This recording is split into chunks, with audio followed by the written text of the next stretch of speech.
honnêtement, hein, je pense que de tout ce que j'ai pu voir actuellement sur Spider-Man, on peut dire que là c'est un très bon point uniquement pour Tom Holland.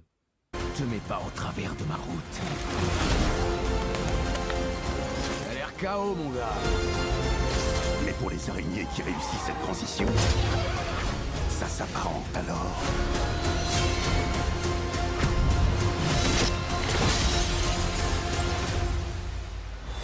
à une renaissance. Bien le bonjour les clones, c'est Jérémy, j'espère que vous allez tous bien. On se retrouve aujourd'hui pour la réaction à chaud, tant attendue de certaines personnes, puisque pas mal de gens m'ont demandé en commentaire est-ce que j'avais vu Spider-Man Brand New Day et quand est-ce que je ferai une vidéo là-dessus. Eh bien, c'est chose faite. Ça m'a mis un certain temps. Il m'a fallu 2-3 jours pour que je digère un peu le film. C'est-à-dire qu'au moment où vous tournez cette vidéo, en fait, je l'avais déjà tourné. Mais voilà, je ne vais pas casser la tête là-dessus. Donc, Spider-Man Brand New Day, c'est sorti en 2026. C'est réalisé par Destin Daniel Cretton, je crois que c'est ça. Si je me trompe pas, c'est un gars qui avait fait Shang-Chi, si je dis pas de bêtises. Ou alors je confonds avec un autre réalisateur, je sais pas. Enfin bref. Donc un nouveau film Spider-Man que pas mal de gens attendaient, hein, évidemment. Quand il s'agit de Spider-Man, on sait très bien que c'est un film Marvel qui va cartonner, hein, parce qu'on sait très bien que Spider-Man, c'est le héros qui se fait le plus vendre chez Marvel. Hein. Comme vous le savez, hein, je l'ai toujours rabâché que quoi, Spider-Man n'a pas besoin du MCU pour des trucs à son effigie. Hein. Il avait déjà très bien marché quand il y avait eu la trilogie de Sam Raimi et les Amazing. Alors ici, dans ce film, qu'est-ce que ça raconte, principalement? Eh bien, le film nous montre qu'au quoi Peter Parker a pu trouver un équilibre avec son rôle de super-héros et sa vie de jeune, d'adolescent, enfin pas adolescent, de jeune adulte, on va dire ça comme ça, puisqu'ici il n'est plus étudiant ou quoi que ce soit, c'est un Peter Parker qui vit tout seul. Et en gros, il essaie de trouver un moyen de faire en sorte à ce que MJ et Ned puissent se rappeler de lui, parce que je rappelle que ce film fait suite à No Way Home, et à la fin, Peter a fait en sorte à ce que tout le monde oublie qui est Peter Parker, dans le seul but que tout le monde oublie qu'il était également Spider-Man. Et donc le film essaie de nous montrer qu'au quoi Peter essaie de prendre plus confiance son rôle de Spider-Man que son rôle de Peter Parker. Et on va dire que ça va être de courte durée, puisqu'un ennemi va surgir de l'ombre dans le but de se venger du damage control. Mais également Peter qui va découvrir qu'au quoi ses pouvoirs se modifient. Donc on peut techniquement dire, est-ce que le Man Spider va apparaître? Je vous fais un petit spoil, non, ça n'arrivera pas du tout. Donc voilà, le synopsis du film c'est ça. Alors je vais pas altérer là-dessus, je vais pas me jeter des pierres, je vais pas passer 3 heures là-dessus pour vous dire qu'au il y a déjà eu 2 vidéos trailer réaction sur le film en question. Je vais arriver, c'est la fatigue, hein, parce que j'ai eu presque 10 heures de boulot ici, j'en pouvais plus, hein, je suis fatigué. Et donc, eh bien, il s'en est passé des choses. J'ai longtemps hésité à voir si j'allais voir le film ou pas du tout. Et puis au final, j'étais avec ma chérie, on savait pas quoi regarder au ciné, alors je m'étais dit, bon allez, on va faire ça, comme ça c'est une sortie entre couples, voilà. Et donc il m'a fallu du temps pour que après je digère après ce que j'ai vu au ciné. Et croyez-moi, ça a été douloureux. Moins douloureux qu'on avait eu avec les 3 précédemment, mais douloureux quand même. Je vais tout vous dire, ne vous inquiétez pas sur ce point. Bon, par quoi je vais commencer? On va aller à l'essentiel, hein, et je vais aller très vite parce que j'ai vraiment pas envie de durer 1 heure là-dessus. Je vais vraiment aller très vite parce que ça, je vous l'ai dit, hein, j'ai tellement souffert dans ce film que je ne sais plus quoi faire. Bref, j'ai bien aimé quoi. Il y a quand même des points positifs dans le film, hein, je vous rassure. Tout d'abord, le film qui s'ouvre sur le logo Marvel Studios. D'habitude, tu le vois avec les Avengers et tout ça. Sauf que là, ils ont fait Marvel Studios, mais en mettant des effigies que de Spider-Man. Bon, c'est sympa. Sympa pour montrer que là, Spider-Man obtient son propre film. Et c'est une façon pour dire que, en fait, dans cet univers-là, t'as l'impression qu'il n'y a que Spider-Man, mais qu'il n'y a pas d'autres héros. T'as l'impression qu'en fait, il n'y a que lui dans cet univers. Ce qui est, ma foi, pourquoi pas, à la rigueur, pourquoi pas. Pourquoi pas le fait que là, on fasse un logo Marvel avec que Spider-Man en effigie. Moi, je trouve ça super beau, je trouvais ça super joli. On montre juste des images des 3 autres films, c'est tout. Ah ouais, on va pas te mettre Tobey Maguire, Andrew Garfield. Ah non, non, non, on va mettre que Tom Holland, hein, parce que c'est lui le Spider-Man de ce film-là. Faut quand même pas déconner là-dessus. Donc voilà, donc le logo Marvel qui était assez intéressant pour le coup. Moi, j'ai trouvé ça plutôt marrant, c'était fun, voilà. C'était plutôt cool. Ensuite, qu'est-ce que je peux dire? On apprend dans le film que le film en question se déroule 4 ans après No Way Home. Ouais, c'est plutôt logique. C'est plutôt logique, oui. Mais question. Dans ce film, on apprend que Peter essaie de relouer des liens avec MJ et Ned pour qu'ils se rappellent de lui. Pourquoi est-ce que le mec a attendu 4 ans pour le faire? Pourquoi est-ce qu'il a attendu 4 ans pour le faire? Tu pouvais pas le faire genre un mois après? Comme ça, tu enchaînes direct? Non, non, le mec, 4 ans. 4 ans, il décide de renouveler des liens. Enfin, il décide de faire en sorte à ce que MJ et Ned se souviennent de lui. Donc déjà, rien qu'à partir de là, je me dis, ok, le film part déjà mal, ça m'emmerde un petit peu. 4 ans quand même, 4 ans. Alors que je sais pas, t'avais d'autres moyens. Tu pouvais, je sais pas moi, pro pif, tu pouvais les voir de temps en temps, tu pouvez même fréquenter la même fac qu'eux. Je sais pas. Hein. Après, tu vas me dire, c'est impossible, puisque maintenant tout le monde a oublié que Peter Parker existait. Vous n'aurez pas spécialement tort, mais il y avait moyen de faire d'autres. Il y avait peut-être d'autres moyens comment dire, de faire en sorte à ce que ces deux-là se souviennent de Peter, quoi. Je sais pas, il y avait d'autres moyens plutôt que d'attendre 4 ans à avoir rien foutre, quoi. Autre chose, à la fin de No Way Home, Peter a pu acheter un petit appartement qui fait référence à Tobey Maguire. Donc tu te rends compte qu'en fait ce Spider-Man là va être totalement pauvre, puisque là il n'y a plus rien, il a créé son propre costume en le cousant lui-même et tout ça. D'accord, il n'y a pas de souci à se mettre. Donc tu te dis, il va pas avoir grand chose dans son appartement dans le prochain film. Sauf que quand tu regardes maintenant, son appart est assez grand. Et même la question que je m'étais posée, c'est que comment il a pu se payer un setup de youtubeur? Il a même une imprimante 3D, le gars. Alors que je sais pas, il est censé être pauvre. Il est censé être pauvre, il n'a pas un rond ni rien. Et il a réussi à trouver tout ça. Il a réussi à avoir un setup de youtubeur et une imprimante 3D. Alors on invente une excuse qu'au quoi il a été fouillé dans une décharge ou un truc ainsi pour pouvoir trouver des pièces de matériaux et tout ça.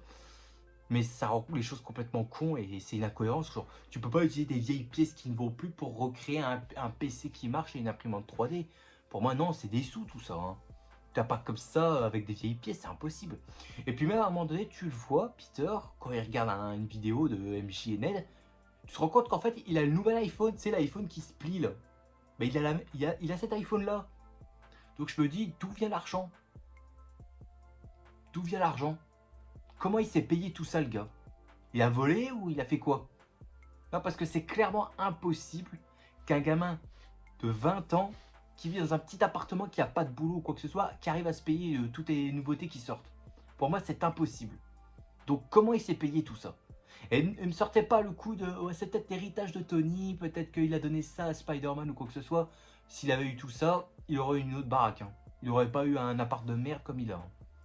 Donc le setup et tout ça, comment il s'est payé tout ça? Comment il a fait tout ça? Parce que le coup des pièces détachées qu'il a trouvé, qu'il a essayé de régler tout ça, j'y crois moyennement. Hein. Je veux bien qu'au quoi Peter est intelligent, mais des fois il y a des limites.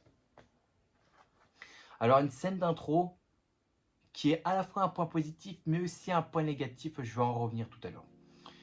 On a une scène d'intro qui montre qu'au quoi Spider-Man a beaucoup évolué. Il a bien évolué et New York le considère comme un héros, il est respecté par la ville. À un moment donné, tu le vois arrêter certains criminels comme, je sais pas moi, Boomerang.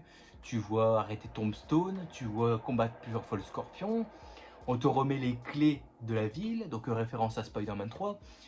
Donc c'est pas trop mal, mais le petit truc que j'ai à reprocher, même 2 trucs déjà, c'est que cette scène est vite expédiée parce que ça dure quoi, quelques secondes. Et je vais en revenir aussi sur autre chose tout à l'heure. Parce qu'en fait, le truc qui m'énerve, c'est qu'en fait, on te balance tous ces ennemis là. Et il y a un petit truc qui cloche. Je vous laisse y réfléchir jusqu'à tout à l'heure. Donc la scène d'intro était pas trop mal, où on voit Spider-Man évoluer dans New York et montrer qu'au quoi c'est devenu le grand héros de la ville. D'accord, il n'y a pas de souci à ça, j'ai rien contre, moi j'aime beaucoup l'idée. Comment on le représente et tout ça. Très bien, j'ai envie de dire, c'est très bien. Ensuite, on a une scène de fourgon, une course-poursuite avec un fourgon qui roule en ville à toute vitesse, qui après est poursuivi par Punisher, mais que Spider-Man a réussi à l'éjecter d'office. Un fourgon qui roule à grande vitesse en ville, et qu'après ça se termine dans la prison. Genre le véhicule s'arrête dans la prison.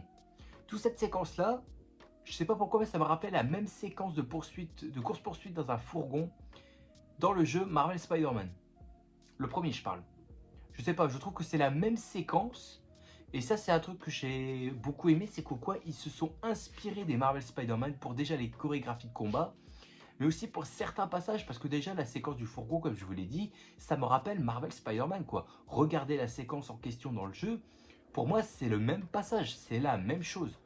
C'est juste que là, dans Marvel Spider-Man, il a un costume qui est un peu plus classe, quoi. Mais là, la séquence est assez sympathique, ça rappelle Spider-Man de PS4, c'est super cool. C'est assez fluide et tout ça, ça reste sympathique à regarder. Malgré que quand on te présente un petit peu la menace, ça te semble assez mystérieux pour le coup. Ensuite, on a une séquence dans un sauna quand quand Spider-Man va voir comment elle s'appelle? La sœur de Black Widow, là, je sais plus comment elle s'appelle. Enfin bref. Déjà, le mec, quand il arrive dans le sauna, il passe par la porte. Tu sais, il passe par la porte, bonjour, en tenue de Spider-Man. Est-ce que c'est Robert Pattinson qui lui a conseillé de passer par les portes? Putain, j'étais obligé de la faire ça, Bref, il passe par la porte, c'est pourquoi pas si tu veux. Hein. Après, t'as une discussion qui se fait avec la sœur de Black Widow, entre guillemets. Et je sais pas pourquoi la meuf compare les Avengers et les héros et tout ça avec des petites frites et des grandes frites. Je me suis senti un petit peu gêné quand elle a parlé de ça. C'est-à-dire quoi, les Avengers sont une grosse... Parce que, en fait, grande frite et petite frite, c'est l'équivalent de la... Voilà quoi, tu m'as compris. Tu m'as compris. J'ai pas besoin de te dire clairement le mot, tu m'as compris. Donc déjà, ça c'est une scène que j'ai trouvé nulle à chier parce que je m'étais dit, c'était quoi l'intérêt en fait? Pourquoi le faire donner rendez-vous dans un sauna? Simplement pour montrer que quoi, Tom Holland, il a modifié son corps, maintenant il est plus baraqué. Et on le voit, il a l'air plus baraqué le gars. Je me dis, putain, il y a le physique de Spider-Man quoi. Alors que quand tu voyais dans Homecoming, c'était un gringalet. Il avait un peu de muscle, mais pas grand chose. Mais alors que là, putain, le physique qu'il a, waouh quoi. Mais bref, la séquence de discussion dans le sauna, je vois pas pourquoi. Pourquoi on a ça? Je pige pas. Je pige pas du tout. Et le fait de comparer les Avengers avec des petites frites et des grandes frites, t'aurais pu trouver mieux. Hein. On sent vraiment le discours gamin qu'on a l'habitude chez Marvel. Hein. Non, bref, je ne vais pas altérer 1000 fois là-dessus. Vous m'avez compris quoi, c'est un truc qui a tendance franchement à me casser les couilles. Maintenant, gros point positif, c'est le costume. Le costume Spider-Man est super classe. Franchement, j'aime bien. Il est très comics accurate. Et par moments, dans les couleurs, dans les lignes, enfin les espèces de toiles noires et tout ça, j'avais l'impression de revoir le costume de Spectacular Spider-Man. Je sais pas si il y a que moi qui ai ressenti ça, mais moi j'avais l'impression de voir ça.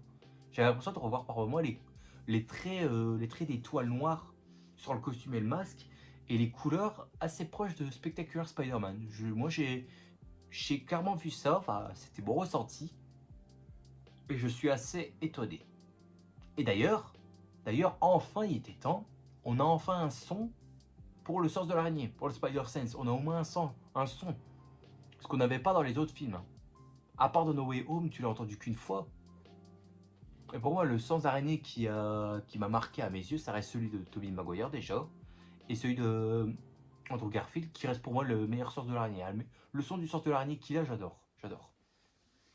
Bref, le costume, j'aime bien. À part les lance-toiles qui sont assez gros, mais en soi, pourquoi pas, allez, je veux bien. Mais le costume est plus classe. Il est plus classe et plus comics accurate que les costumes de merde qu'on a vu dans sa trilogie. Sa trilogie MCU, là, c'est horrible. Les costumes qu'il avait, je détestais ça. Je trouvais ça moche. C'était moche, quoi. Je pouvais pas voir ça. Surtout celle de Homecoming. Oh putain, qu'est-ce que je déteste cette version. Je déteste ça. Même son costume Homemade, il est horrible. L'Iron Spider, c'était pas ouf non plus. Son costume rouge et noir non plus dans Far From Home. Plus je le vois et plus j'aime pas le costume. Mais au moins, là ils ont fait un costume propre, donc tant mieux. Et ils ont enlevé aussi le côté brillant qu'on avait dans la scène finale de No Way Home. Parce que c'est un truc que je reprochais, c'est que le costume final était classe, mais c'est le bleu qui était trop brillant qui me dérangeait. Là, j'ai l'impression qu'ils ils sont partis sur vraiment du tissu normal. Et tant mieux. Tant mieux, le costume est très classe. Malgré que mon costume préféré reste celui d'Amazing Spider-Man 2. Vous pouvez faire ce que vous voulez, ça restera mon costume préféré. Et puis aussi, c'est que ce Spider-Man-là est encore trop proche de la technologie. C'est-à-dire qu'à un moment donné, tu vois quoi, il arrive à pirater une caméra. Alors que je sais pas moi, le vrai Spider-Man, il aurait mis des toiles sur les caméras de sécurité et hop, il serait passé incognito.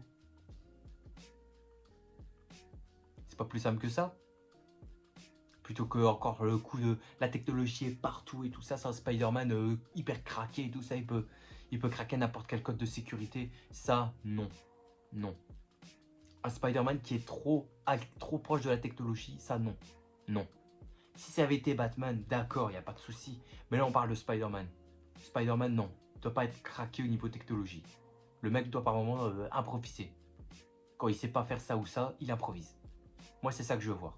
Si tu veux voir un mec qui maîtrise très bien la technologie, bah, tu me fais Batman, ou alors tu me mets Cyborg, ou alors tu me mets Iron Man, mais pas Spider-Man. Spider-Man, c'est pas un pro de la technologie. Faut quand même qu'il se rentre dans le crâne à Marvel à un moment donné, parce que là, ça commence franchement à me gonfler. Ensuite, Ned, qui revient, qui a un look assez différent, et qui m'a cassé les couilles aussi. Le mec en mode influenceur et tout, t'as l'impression que c'est Michou. Putain, mais s'il te plaît, quoi. Est-ce qu'on avait besoin de voir ça, un Ned Leeds en mode influenceur? Et t'es en train de nous dire que c'est lui qui va être le super bouffon? Lui, là? Cet influenceur un peu costaud, là? C'est lui qui va être le super bouffon? Ah bah j'ai peur. J'ai peur parce que ça va être le super bouffon quand ils vont l'adapter. Hein. J'ai vraiment peur. Hein. Parce que quand tu vois cette version de Ned Leeds qui avait rien à voir dans les comics, mais franchement, perdu pour perdu, tu sens que le super bouffon va être démoli. Putain, je suis fatigué en plus. Ça va aller. Si vous voyez beaucoup de... Si je vous fais bailler, m'en voulez pas. Hein. Donc Ned Leeds en mode influenceur. Donc franchement, quand tu vas voir le super bouffon, franchement, ça fait peur de chez peur. Et puis MJ, la meuf par excellence, quoi, celle que j'aime pas. Complètement naze, l'actrice qui est toujours pareille et tout. Elle dégage rien. Voilà, elle dégage rien. Je suis désolé, je suis obligé de le dire. Hein. Mais Zendaya, elle dégage rien, cette actrice. Elle dégage rien. Elle renouvelle pas sa palette d'actrices. Elle a toujours la même gueule. Toujours faire la gueule d'enterrement et tout ça. Bon, malgré que là, c'est un peu mieux. Mais par moments, t'as l'impression qu'elle y croit pas une seule seconde. Les paroles qu'elle sort et tout ça, que ce soit à Peter ou à Spider-Man, t'as l'impression qu'elle y croit pas une seule seconde. T'as l'impression qu'elle se fait chier en fait. Pareil, t'as une séquence quand elle découvre que Peter était Spider-Man. Elle a lu la lettre que Peter était sur le point de lui donner pour lui dire ce qui s'est réellement passé. Donc la meuf se souvient de tout. Elle se souvient de tout maintenant, entre guillemets. Peter dit qu'il l'aime. Et la meuf le remballe en disant « Mais moi je t'aime pas. Parce que je te connais pas. » Et alors cette scène-là, ça a fait un drame sur les réseaux sociaux. Hein, parce que pas mal de gens ont chialé et tout. Les gens se sont sentis inspirés par cette séquence. Calmez-vous. Calmez-vous, c'est juste une séquence et il n'y a rien d'émotionnel là-dedans. Il n'y a rien d'émotionnel. Hein. Là, c'est juste Peter et MJ. Hein. C'est pas Tom Holland et Zendaya dans la vraie vie. Hein. Faut... Calmez-vous un petit peu. Hein. C'est juste des acteurs hein, qui jouent des personnages. Donc, calmez-vous sur ça. Calmez-vous. Parce que ça, c'est un truc qui a tendance à m'énerver. Hein. Pourquoi les gens, ils prennent tout au pied de la lettre alors que c'est censé être une séquence d'un film. C'est pas la vraie vie. Donc, calmez-vous les gars. Et les meufs, calmez-vous sur cette séquence. C'est juste une scène de film. Hein. C'est pas la vraie vie. Hein. Calmez-vous là-dessus. Hein. Donc MJ toujours aussi naze et tout ça, donc voilà. On retient aussi pas mal, même on le répète, pas mal de références qu'il y a eu dans les anciens films. Pourquoi pas? Pour dire qu'au quoi on se souvient de ce qui s'est passé, parce qu'on parle de l'événement à Washington, de l'attaque à Londres. Donc on reparle quand même des événements qui ont eu lieu par le passé. Mais on n'inclut pas Peter Parker ni Spider-Man. Enfin si, on inclut Spider-Man, mais Peter Parker, on l'inclut pas. Bon, pourquoi pas. Pourquoi pas, c'est un choix de faire un... Montrer qu'au quoi on suit les films qui ont suivi, donc d'accord. Un petit truc qui m'a aussi fait chier, c'est l'espèce de tracker que Ned a fabriqué pour suivre tous les déplacements de Spider-Man. T'as pas l'impression que t'as pas fait un truc aussi... T'as créé quelque chose qui fait de toi un détraqué. Non, parce que ça, je ne pige pas le fait que là, il a créé un traceur qui indique où va Spider-Man. Il s'arrête là, il s'arrête là, là, là, là, là, là. En fait, tu le stalk de partout, quoi. Pour moi, pour moi, Ned, là, c'est un psychopathe, là, parce que là, il traque Spider-Man, où est-ce qu'il va? Bon, ça rappelle un peu l'espèce de tracker un peu qu'on avait eu dans Spider-Man Miles Morales. Mais en soi, là, ça reste une idée de merde, simplement parce que bah, le tracker qui traque Spider-Man où il va en ville, je suis désolé, mais j'ai jamais vu personne faire ça. C'est comme si tu vas me faire croire que Barbara, elle a fabriqué un traceur pour voir où va Batman à chaque fois. Alors quand elle est un oracle, je veux bien, mais je te parle que quand elle est en civil, quand elle ne connaît pas encore Batman, et qu'elle est fan de Batman. Est-ce que tu crois qu'elle a trouvé le moyen de trouver un traceur pour pouvoir suivre Batman là où elle va, ou là où il va? C'est complètement idiot, franchement, c'est complètement idiot. Donc le fait qu'Ned a fabriqué un traceur pour suivre les déplacements de Spider-Man, je trouve ça complètement nul. Et là, je reviens sur le plus gros point négatif qui m'énerve, parce que là, on est vraiment au 4e film avec Tom Holland. Et j'ai l'impression qu'en fait, on me prend toujours pour un con. Dans le sens où le Spider-Verse est vide. Il est vide. Il manque pas mal d'éléments et tu te dis, mais comment tu peux être dans le Spider-Verse tellement qu'il n'y a rien? Je résume. T'as pas la Tour Oscorp. T'as pas la famille Osborn. T'as pas le Daily Bugle. T'as pas Jonah Jameson. Donc rien qu'avec ces quatre-là, tu dis d'office que là, t'es pas dans un film Spider-Verse. Parce que l'identité, le Spider-Verse n'est pas compris en fait. Il n'est pas compris. C'est pas parce que tu me montres des gratte-ciel, que tu me montres New York et tout ça, et Spider-Man qui est acclamé par la foule, que tu dis que t'es dans le Spider-Verse. Non. Il faut que, tu me montres des bâtiments iconiques du Spider-Verse. Comme j'ai dit, Daily Bugle et la Tour Oscorp.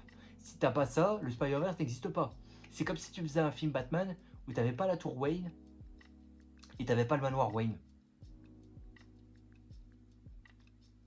Non, je crois que j'ai dit une connerie. The Batman est déjà passé par là. Donc j'ai déjà dit une connerie. Je viens de dire une connerie, je suis désolé. Bref, donc c'est un Spider-Verse qui est vide pour moi parce qu'il y a rien du tout. Il n'y a pas d'identité, il n'y a rien, il n'y a pas de bâtiment ou quoi que ce soit. Donc franchement, j'ai envie de dire perdu pour perdu, les mecs ne comprennent pas, franchement ne comprennent pas. Même dans les Amazing Spider-Man, il y avait une identité. T'avais quand même la Tour Oscorp, t'avais quand même les Osborn dans le 2. Bon, le Daily Bugle, on te le montre pas, mais tu sais qu'il est là. On te montre des journaux et tout ça, donc le Daily Bugle existe. On te montre pas Jameson, certes. Mais surtout, dans l'univers de Sam Raimi, là t'as tout. On te montre tout. Pour montrer que là, Sam Raimi est un mordu de comics. Et qu'il voulait absolument que son Spider-Verse ait du sens. Et il a du sens. Le Amazing aussi ont du sens, même s'il manque un truc ou deux, mais ça a du sens quand même. Alors que là, chez Tom Holland, il n'y a rien. Il n'y a rien.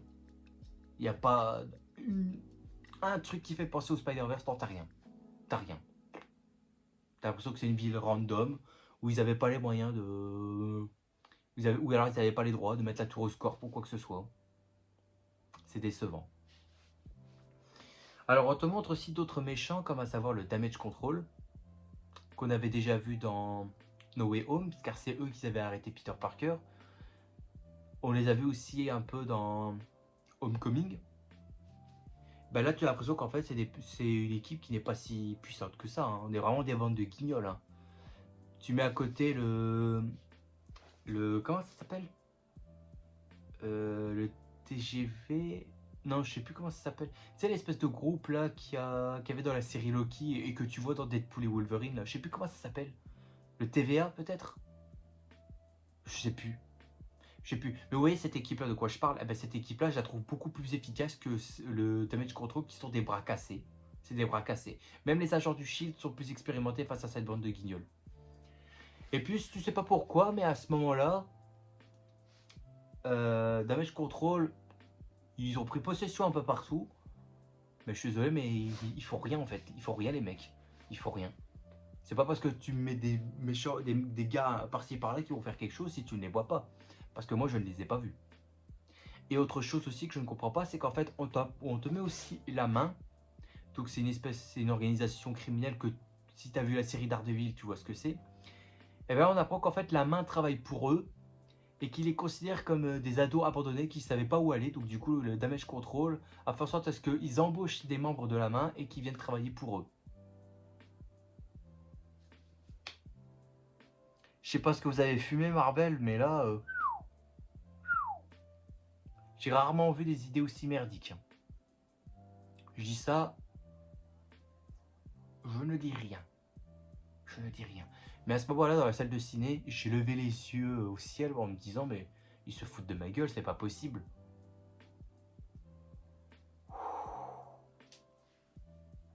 Les pics commençaient à monter dans ma tête à ce moment-là, je vous le dis. Par contre, on a après la nuit de fête où Peter s'est incrusté en douce. À un moment donné, il a vu Coco et Michi embrasser un autre gars qui s'appelle Paul, ce que Marvel a balancé. Donc ce Paul existe dans les comics, de toute façon c'est dans les comics récents. Et il y a un plan où j'avais aimé, c'est qu'en fait Peter va se balancer sous la pluie. Et la scène, visuellement, c'est très joli. C'est très très joli. Où tu vois qu'il se balance, et là tu revois des scènes des anciens films, notamment celle avec Tante May juste avant qu'elle meure. Franchement c'est très joli. C'est super joli à voir, moi j'ai beaucoup aimé ce passage-là. Et je me dis, plus souvent des trucs ainsi, franchement, plus souvent, ce serait plus joli à voir. Voir Peter qui se balance comme ça, sans son costume, ça peut être intéressant. Et t'imagines à ce moment-là, il le fait, et là t'as un méchant qui arrive de nulle part, par exemple, je sais pas moi, le super bouffon, pourquoi pas. Ça peut être sympa, comme ça fait une petite ref à Spider-Man 3. Voilà, il y a des idées, hein, il y a des idées. Mais d'ailleurs, je vais en parler de ça. Je trouve que les séquences de balancement sont mieux foutues. T'as l'impression qu'ils ont été travaillés. Ils ont voulu donner une gestuelle un peu plus libre, tu sais. T'as l'impression qu'ils sont inspirés des scènes de balancement d'Andrew Garfield dans la musique Spider-Man 2. Parce que je trouve que le balancement est quasi le même. Ou alors qu'ils sont inspirés, encore une fois, des Marvel Spider-Man. S'ils sont inspirés des deux, alors pourquoi pas, il n'y a pas de souci avec ça, j'aime beaucoup.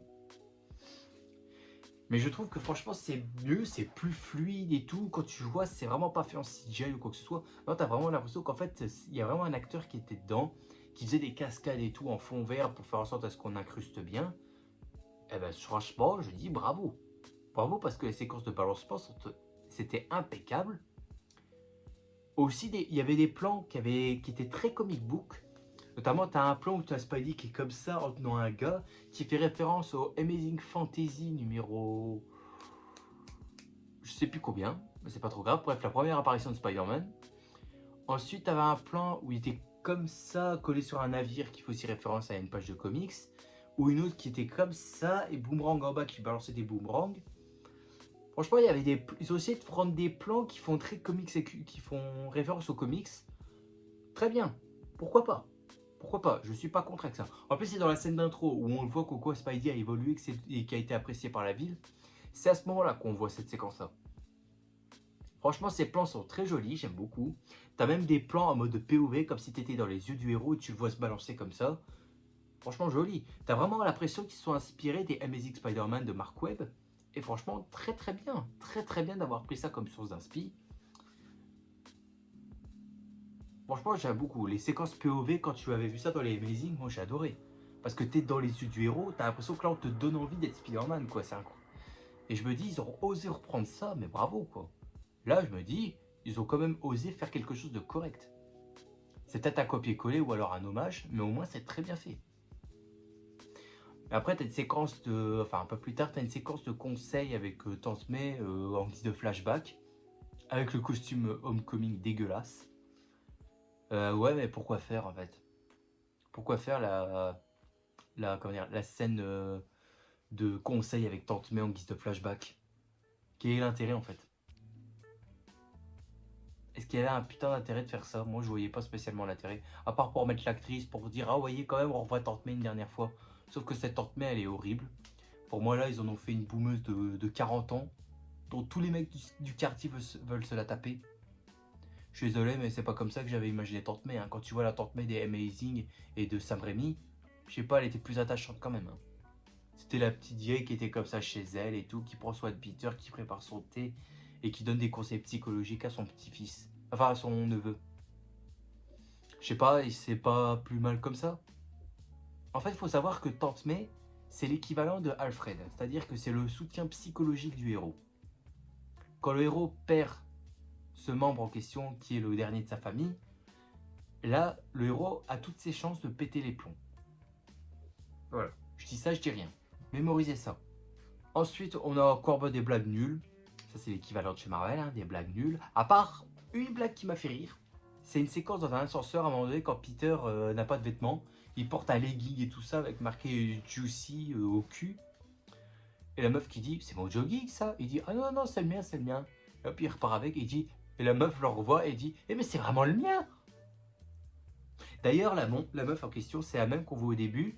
À un moment donné, quand Peter sort de son appartement, il voit une blonde qui lui dit, ah, je crois qu'on est voisins et tout. Et Peter fait, ok, super, et hop, il se casse. Et à un moment donné, je m'étais dit, et si cette blonde-là, c'était pas pour nous faire teaser Gwen Stacy? Et je me dis, Gwen Stacy qui vit dans le même immeuble que Peter, je me dis, ah d'accord, là, il y a un semblant de Spider-Verse, ok, là, vous m'intéressez. Sauf qu'en fait, non. Non, c'est même pas Gwen, on sait même pas c'est qui la blonde.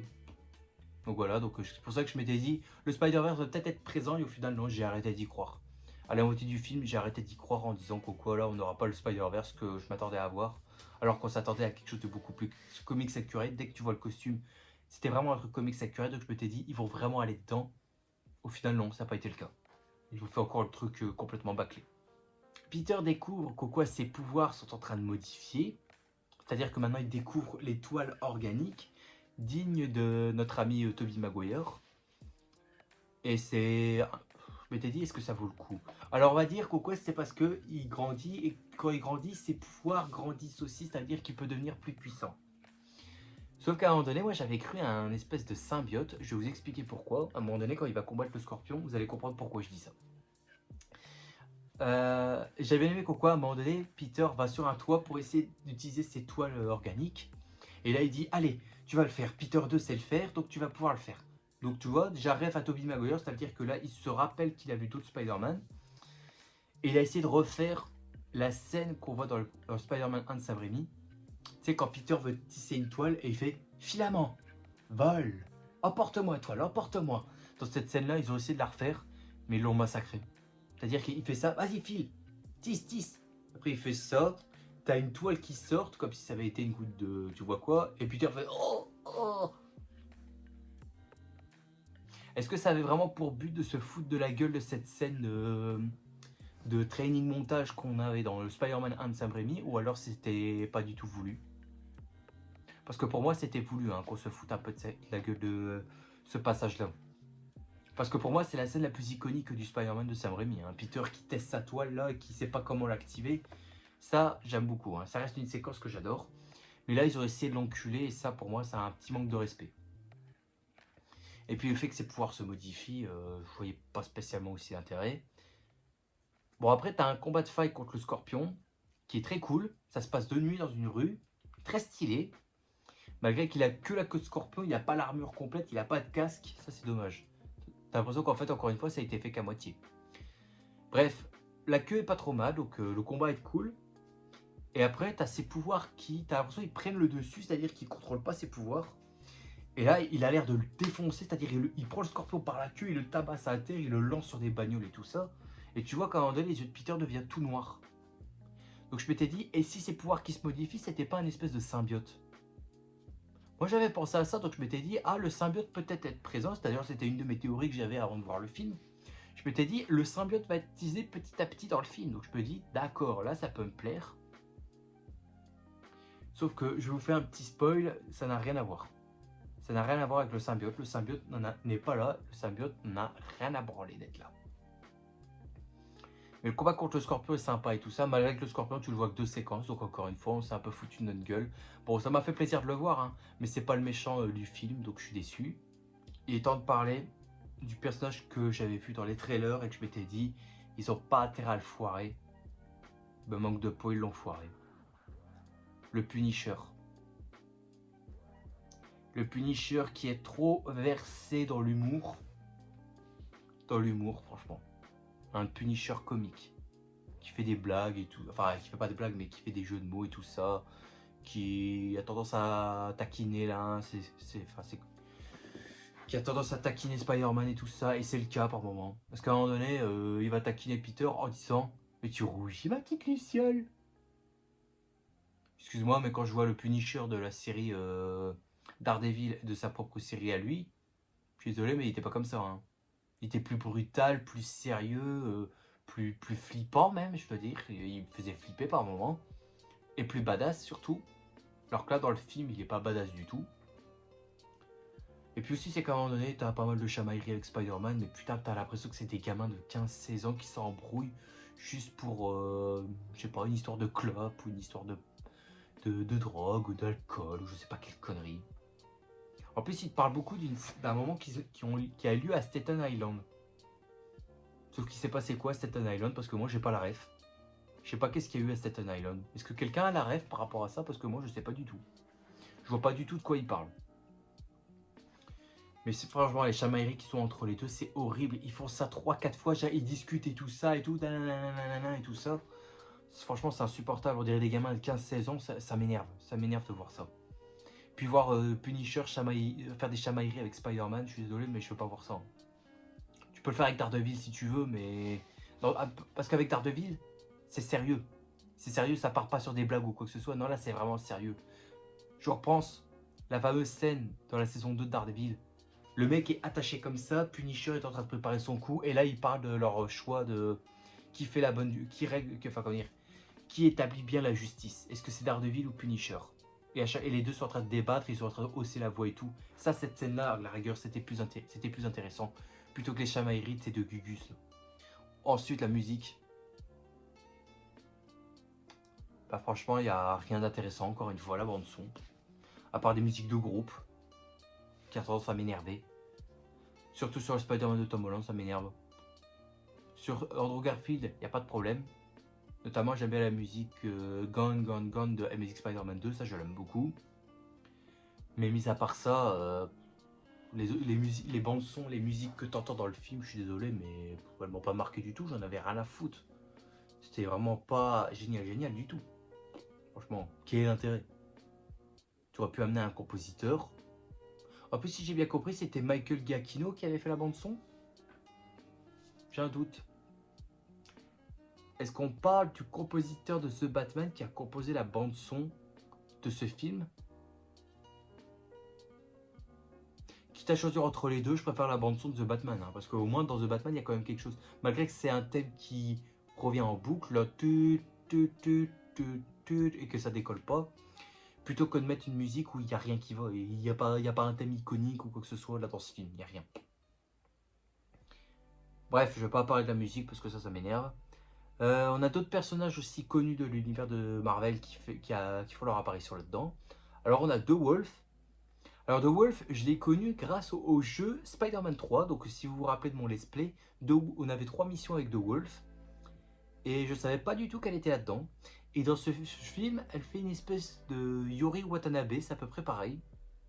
C'est à peu près pareil où elle est l'acolyte de Spider-Man, c'est-à-dire le flic qui soutient le héros en question. Ou même si tu veux comparer avec DC, c'est un peu la Jim Gordon version féminine. On peut dire ça comme ça. Mais ça va, The Wolf, on n'en fait pas des caisses et tout ça. Elle est très secondaire, mais au moins ça va, elle est assez classe. Franchement, j'ai pas de souci à refaire avec The Wolf, j'aime bien. Ensuite, on a Boomerang, qui apparaît une seule séquence. Bon, on le voit pas beaucoup, mais au moins c'est bien sympa d'avoir pensé à lui. Même si par moment je le confonds souvent avec Captain Boomerang chez DC. Bah allez, c'est pas trop grave. Quoi d'autre qui m'a un peu flingué mon plaisir, que je voulais voir? Oui, Tombstone.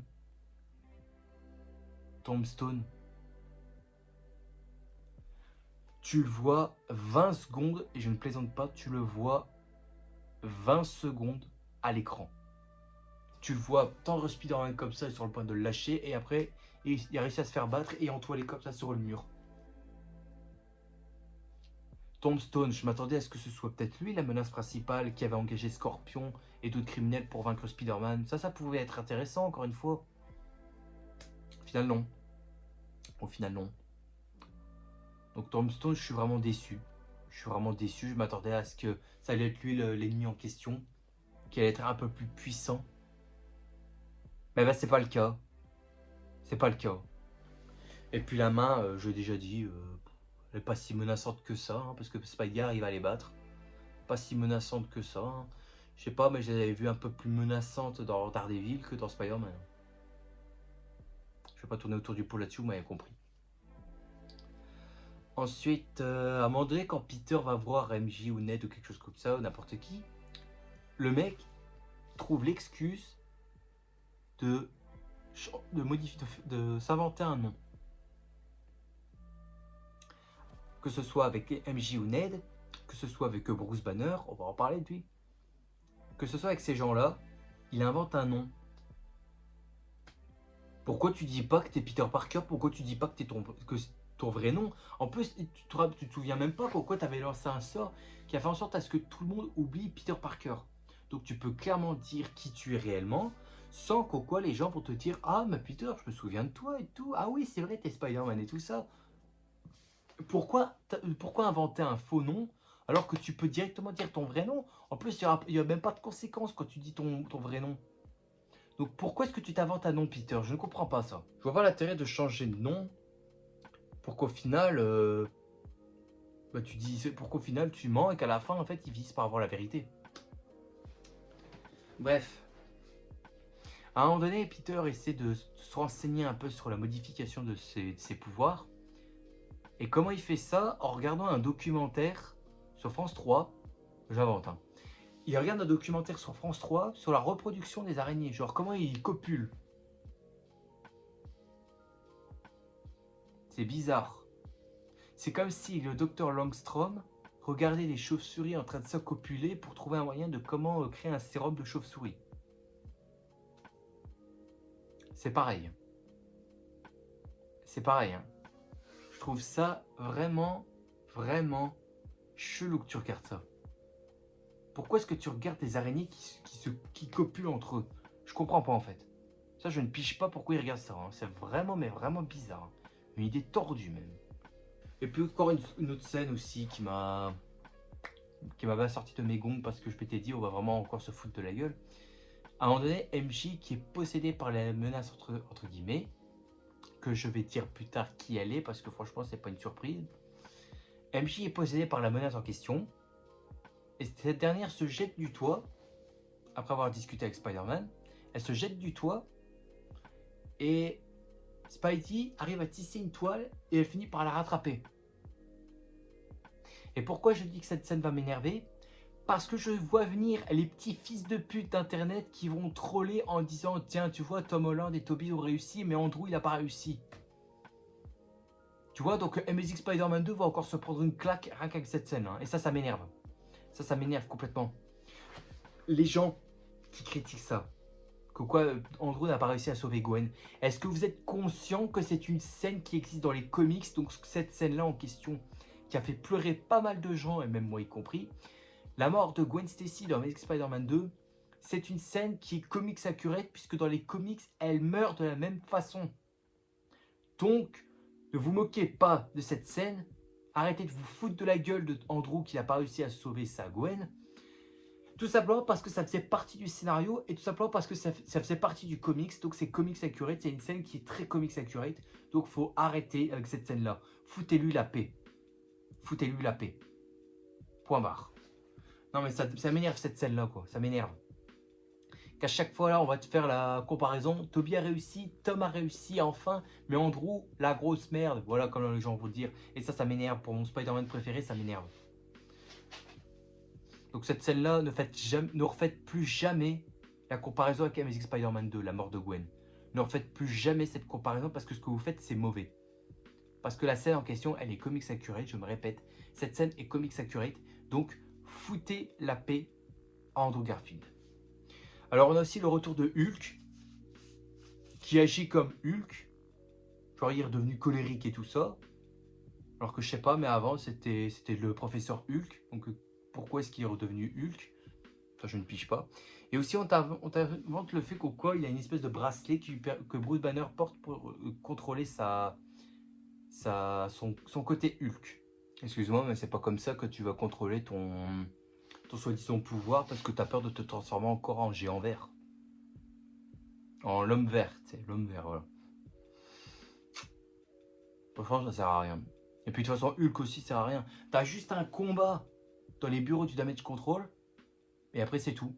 On apprend qu'au quoi ils vont enfermer Bruce Banner à l'asile. Triste à lui. Donc ça veut techniquement dire que pour Avengers Doomsday, on peut se le foutre dans le cul, Hulk. Hein. On peut se le foutre dans le cul. Mais franchement, c'était quoi l'intérêt de nous rajouter Hulk? Franchement, je voyais pas spécialement l'intérêt de faire ça. Heureusement, il n'y a pas un grand rôle, c'est déjà ça. C'est-à-dire que là, on a un Spider-Man qui n'a pas de héros. Il n'y a pas un héros qui colle au basque ou quoi que ce soit, qui lui dit quoi faire ou quoi que ce soit. Ça va. Parce que Punisher, je le compte pas, franchement. Personnellement, je ne le compte pas tout simplement parce que c'est pas le patron, quoi. Là, c'est Spidey qui fait ses propres choix, donc tant mieux. Mais s'il te plaît, Hulk, quoi. Il n'y avait pas moyen de faire quelque chose. Il y avait moyen à ce que le scénario marche sans ne le foutre. Parce que là, Hulk, je suis désolé, à quoi il sert? Mais à que dalle, quoi. Il sert à que dalle, le gars. Parlons-en d'un autre personnage que franchement, c'est un peu foutu de notre gueule, à savoir le méchant, entre guillemets, Jean Grey. Ouais, la Jean Grey qu'on a vu dans les films X-Men. En gros, Jean Grey, dans ce film, c'est une ado vilaine, enfin un ado, on va dire terroriste, avec des pouvoirs. Mais, personnellement, ok, elle est peut-être respectée et tout ça, mais je ne comprends pas en fait son objectif. En fait, pourquoi elle s'en prend au damage control, à part pour soi-disant sa sœur, qui a soi-disant été enlevée par le damage control. Mais à part ça, c'est tout. Je vois pas l'intérêt. Je vois clairement pas l'intérêt. Ses motivations sont à chier, franchement. Encore quelqu'un qui a une vendetta personnelle. C'est un truc qu'on a souvent tendance à avoir, hein, parce que dans les Marvel Spider-Man, c'était le cas. Hein. On avait dans le premier Octopus qui voulait se venger d'Osborn. Dans Miles Morales, c'était Finn qui voulait se venger de Roxxon. Et c'est tout.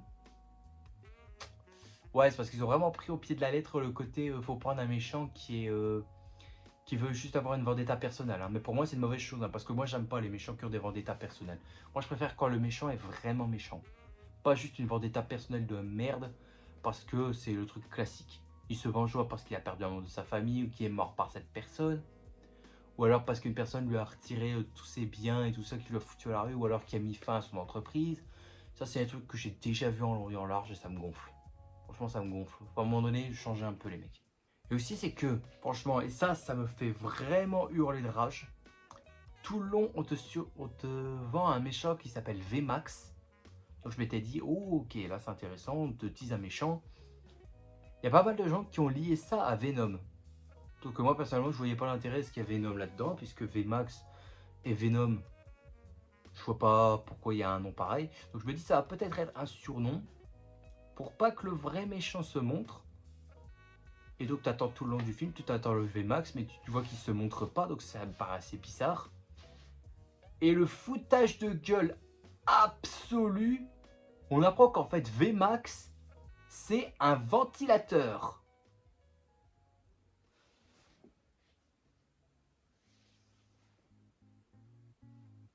Chez Marvel, vous avez de l'asthme?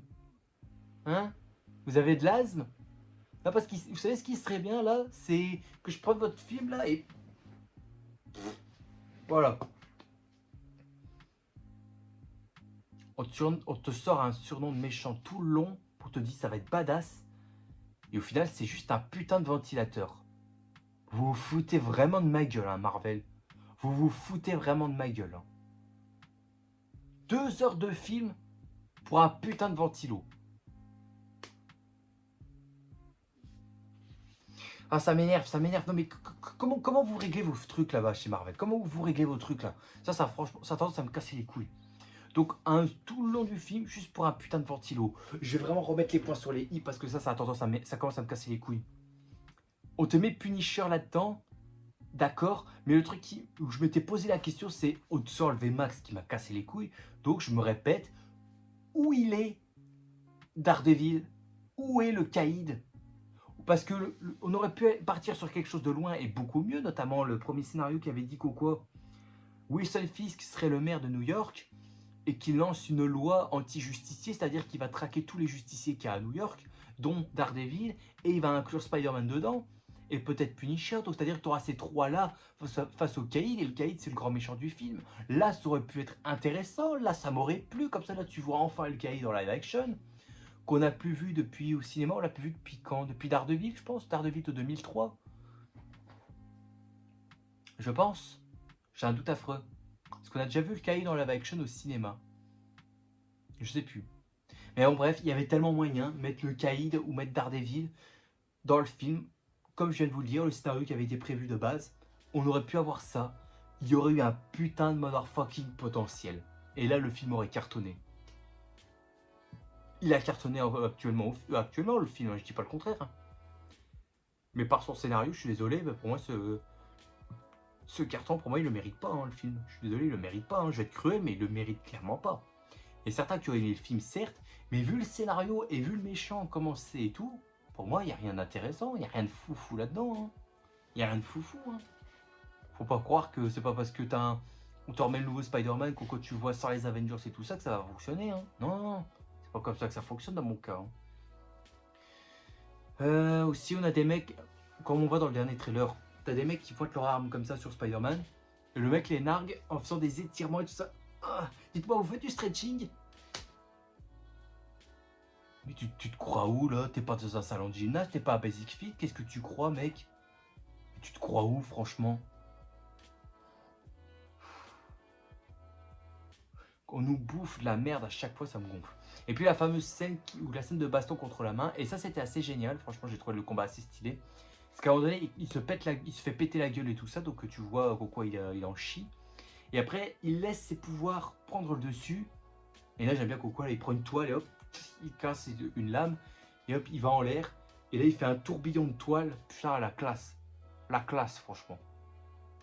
Là, franchement, cette scène-là, elle est ultra stylée. J'ai vraiment trouvé cette scène vraiment, mais vraiment stylée. Tellement que là, il y a un motherfucking potentiel. Là. Après, tu as une scène où, une fois que Spidey a maîtrisé Jean, t'as le Punisher de l'autre côté qui tire une balle. Et là, Peter se met devant pour se prendre la balle. Et là, tu vois une marque de sang qui se crée. Donc, je peux dire, ah tiens, du sang dans un film Marvel. Ah, c'est rare qu'on voit du sang couler. Et après, ça fait quoi? Oui, ça rappelle un plan où tu vois le Punisher qui porte Spidey comme ça, qui fait référence dans les comics, qui l'amène à l'hôpital. Et là, tu as les habitants de New York qui sont près de l'hôpital comme ça, qui attendent que Spidey s'en sorte.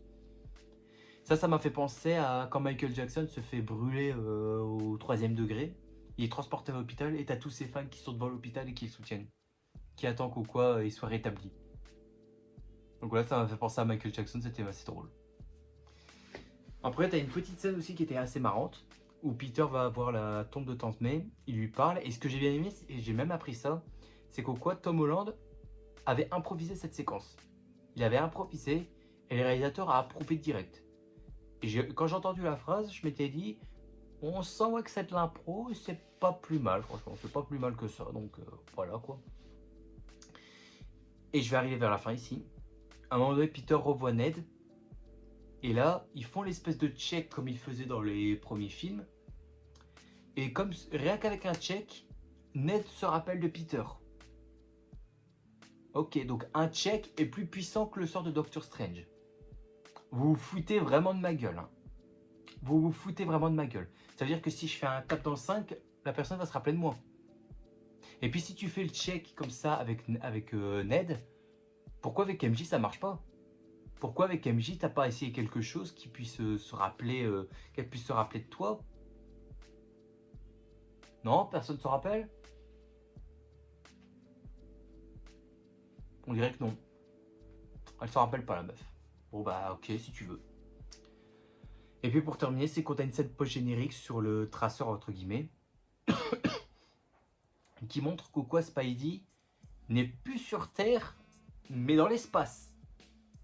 Et là je m'étais dit, il y a deux théories.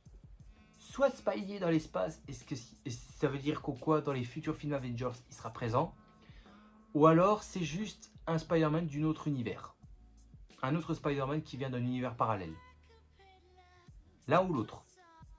Et déjà, on partit dans les ont cru quoi ça teasait Miles Morales, d'autres qui ont teasé quoi ce serait potentiellement Toby ou Andrew. Les mecs sont partis loin. Mais bon, moi pour l'instant, je peux pas dire quoi c'est ça, hein, parce que moi je sais pas du tout. Et je pense qu'il faudra attendre les prochains films du MCU pour voir ce que ça va être. Même si je sens que ça va être la catastrophe, c'est moi qui vous le dis. Bref. Donc en gros, Spider-Man Brand New Day, c'est vraiment mieux qu'on a eu avec les 3 précédents films. C'est mieux que Homecoming, Far From Home et No Way Home.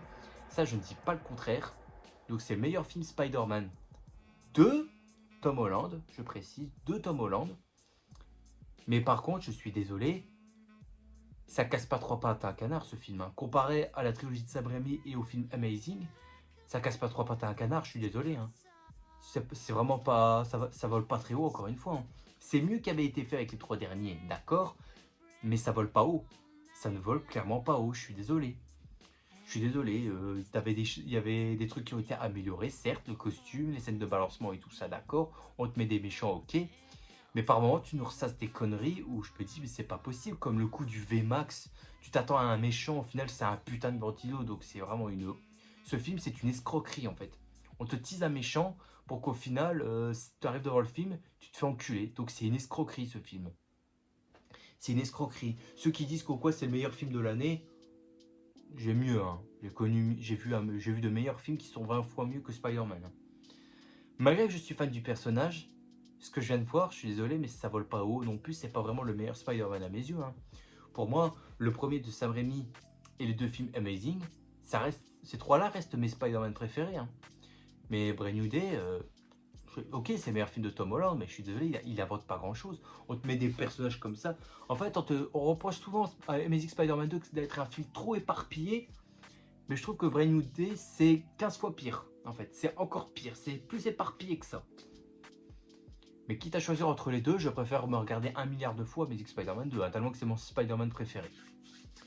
Bref, voilà, donc dites-moi en commentaire qu'est-ce que vous en avez pensé. Hein. Désolé si je peux décevoir certaines personnes, hein, mais c'est juste que ce Spider-Man-là, je l'attendais à quoi ça allait être foireux. Et j'avais déjà dit qu'au DC Comics, j'irais plus voir aucun de leurs produits au cinéma. Je pense que Marvel, ce sera pareil. Hein. Parce que Avengers Doomsday, vu le dernier trailer qui sont sortis, j'irai clairement pas le voir. Simplement parce que ça va être un Infinity War 2.0. Bref, c'est tout. C'est tout. Les super-héros ciné, pour moi, c'est fini. J'attends qu'ils sortent sur l'IPTV. Comme ça, je dépense pas mon argent pour rien. Parce que si c'est pour que j'arrive devant le film et qu'au final, je me fais encore enculer, et bien profond comme une petite salope, non merci. Non merci. Je préfère garder mon argent pour des comics. Comme là j'ai acheté le Showcase présente The Flash. Voilà, ça c'est beaucoup mieux. Donc voilà, donc j'espère à tous que cette réaction à chaud vous a quand même plu. Si c'est le cas, mettez un gros like qui me ferait extrêmement plaisir et qui me motiverait bien évidemment à continuer. Aussi, abonnez-vous parce que ça t'acquiert à la vidéo qui ne sont pas encore abonnés, alors faites attention car je vous ai à l'œil. Et on se retrouvera demain pour une prochaine vidéo. Sur ce, je vous dis à la prochaine. N'oubliez pas le grand big smile à tout ce qui fait plaisir et profitez de la vie aussi. Elle est extrêmement importante. Il ne faut surtout pas la gâcher car c'est moi qui vous le dis. Et bon courage à tous ceux qui vont reprendre la rentrée parce que je sais qu'il y en a certains qui sont peut-être encore étudiants et que la rentrée c'était soit aujourd'hui pour certains ou encore ils ont encore le temps. Mais ceux qui regardent ça, bonne rentrée à tous. Allez, à plus tout le monde. Salut à tous. Et en plus je suis fatigué donc je vais bien dormir ici.